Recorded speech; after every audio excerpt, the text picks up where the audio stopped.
সুপ্রিয় দর্শক, আসসালামু আলাইকুম। পুরান ঢাকার যানজট শেষ হতে যাচ্ছে, আসছে 8 লেনের এক্সপ্রেসওয়ে। আজকে আমরা ইনার সার্কুলার রিং রোডের সর্বশেষ আপডেট শেয়ার করছি।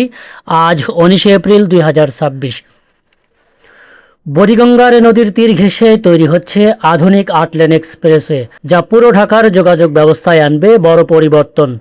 যেখানে আগে পুরান ঢাকায় সরু রাস্তায় ঘন্টার পর ঘন্টা আটকে থাকতে হতো, এখন সেই চাপ অনেকটাই কমে যাবে। বিশেষ করে সদরঘাট এলাকায় যাতায়াত হবে দ্রুত, সহজ আর ঝামেলাহীন। রিক্সা, ভ্যান আর ছোট গাড়ির বিশৃঙ্খলা ভিড় থেকে মুক্ত পাবে পুরান ঢাকা। বাড়বে গতি, কমবে সময়। বিশেষ করে সদরঘাট এলাকায় প্রতিদিন হাজার হাজার মানুষের যাতায়াত, লঞ্চ চলাচল এবং পণ্য পরিবহন সব মিলিয়ে সৃষ্টি হয় চরম বিশৃঙ্খলা। একদিকে রিক্সা, অন্যদিকে ভ্যান, মোটরসাইকেল আর ছোট গাড়ির ভিড়ে নাবিশ্বাস সাধারণ মানুষের। তবে সেই সমস্যা থেকে পরিত্রাণ পেতে নির্মাণ করা হচ্ছে 8 লেনের এক্সপ্রেসওয়ে। এই প্রকল্পটি 3টি লটে নির্মাণ করা হবে। প্রথম লটটি শুরু হয়েছে ঠিক হাজারীবাগ থেকে লোহারপুল পর্যন্ত 5 কিলোমিটার।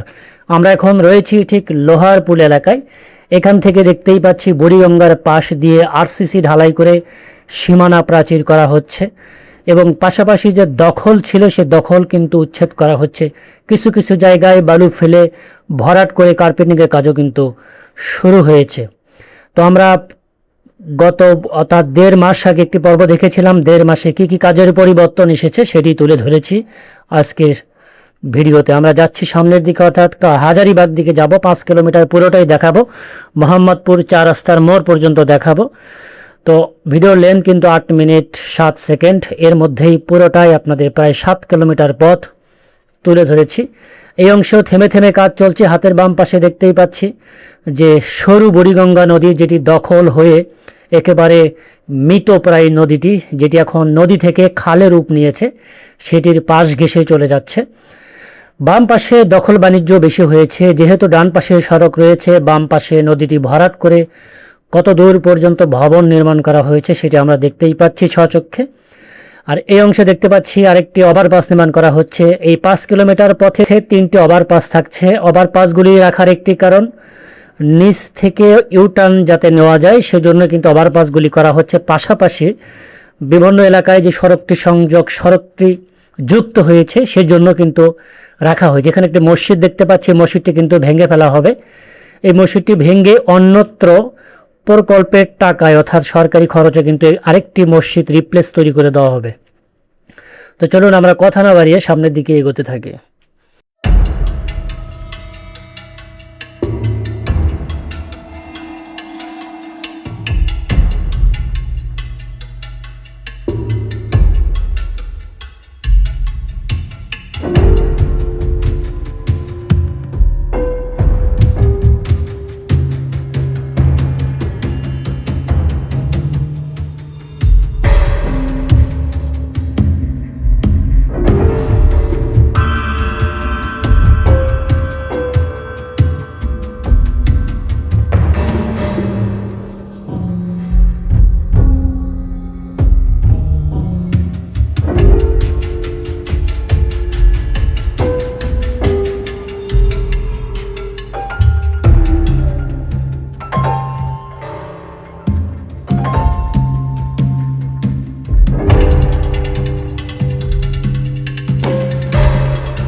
আমরা চলে এসেছি হাজারীবাগ এলাকায়। এখানে আরেকটি ওভারপাস নির্মাণ করা হচ্ছে, যেটির পিলার এবং উপরে আইগার্ডার উঠানো হচ্ছে। প্রায় সম্পূর্ণর পথে, কিছুদিনের মধ্যেই হয়তো বা এখানে উপরে ঢালাই কাজটি সম্পূর্ণ হবে। এই অংশে অসংখ্য দখল ছিল, সেগুলো কিন্তু উচ্ছেদ করা হচ্ছে। পাশাপাশি এই অংশে অসংখ্য ময়লার ডিপো ছিল, সেই ডিপো কিন্তু উঠিয়ে ফেলা হচ্ছে ঢাকা দক্ষিণ সিটি কর্পোরেশনের। আর এই অংশে আবার দেখতে পাচ্ছি বিশাল কর্মযজ্ঞ, অনেকটাই দৃশ্যমান হয়েছে সড়ক। অর্থাৎ ডান পাশে ঢালাই কাজটি চলছে, কার্পেটিংয়ের কাজটি চলছে। পাশাপাশি বাম পাশেও কিন্তু খুব শীঘ্রই শুরু হবে 8 লেনের এক্সপ্রেসওয়ে। 4টি লেন হবে সার্ভিস লেন আর 4টি লেন থাকবে মূল লেন।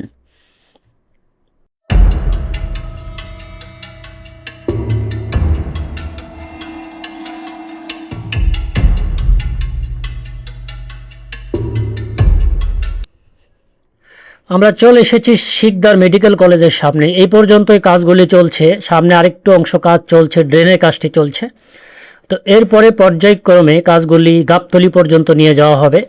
তবে এই প্রকল্পটি করার একটি কারণ, দক্ষিণবঙ্গ থেকে যে যানবাহনগুলি এসে উত্তরবঙ্গ অথবা ময়মনসিংহ বিভাগ অথবা টঙ্গী গাজীপুর দিকে যে যানবাহনগুলি প্রবেশ করবে, সেই যানবাহনগুলি যদি ঢাকা শহর প্রবেশ না করে এই পথ ধরে যাতায়াত করে, তাহলে ঢাকা শহরে যানজট অনেকাংশেই কমে যাবে। আমরা যাচ্ছি মোহাম্মদপুর 4 রাস্তার মোড়ে।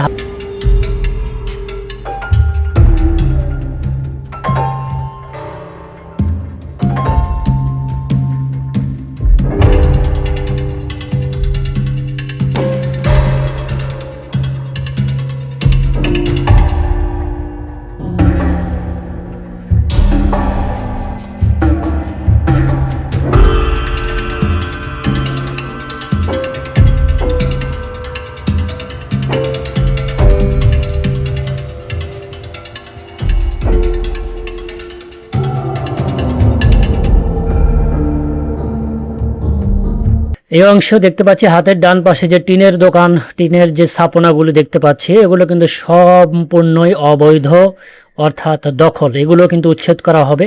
এগুলো উচ্ছেদ করে 8 লেনের এক্সপ্রেসওয়ে নির্মাণ করা হবে।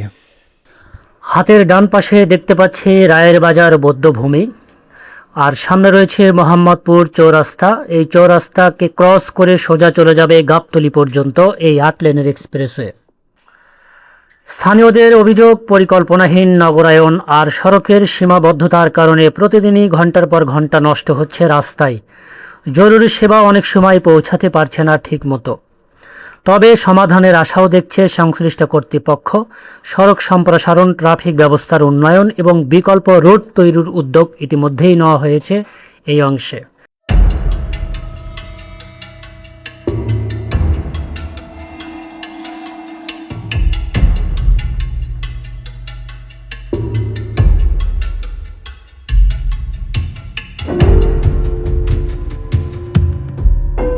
ঠিক এই যে চৌরাস্তা পার হয়ে সোজা চলে যাবে গাবতলী দিকে, এবং পাশাপাশি এই চৌরাস্তায় একটি ওভারপাস বা ফ্লাইওভারও নির্মাণ করা হবে। তবে কাজের যে ধীরগতি দেখতে পাচ্ছি, কত বছর সময় লাগবে সেটি নির্দিষ্ট করে বলা যাচ্ছে না। কর্তৃপক্ষকে অনুরোধ করব কাজের গতি বাড়ানোর জন্য। এই সড়কটি খুবই প্রয়োজন পুরান ঢাকাবাসীর। ছোট বড় অসংখ্য ব্যবসা ছড়িয়ে আছে পুরান ঢাকায়। এই সড়কটি নির্মাণ করা হলে পুরান ঢাকাবাসীর যোগাযোগ ব্যবস্থা এবং আর্থসামাজিকের ব্যাপক উন্নয়ন ঘটবে। দর্শক, আজকের মতো এখানে বিদায় নিচ্ছি। আল্লাহ হাফেজ।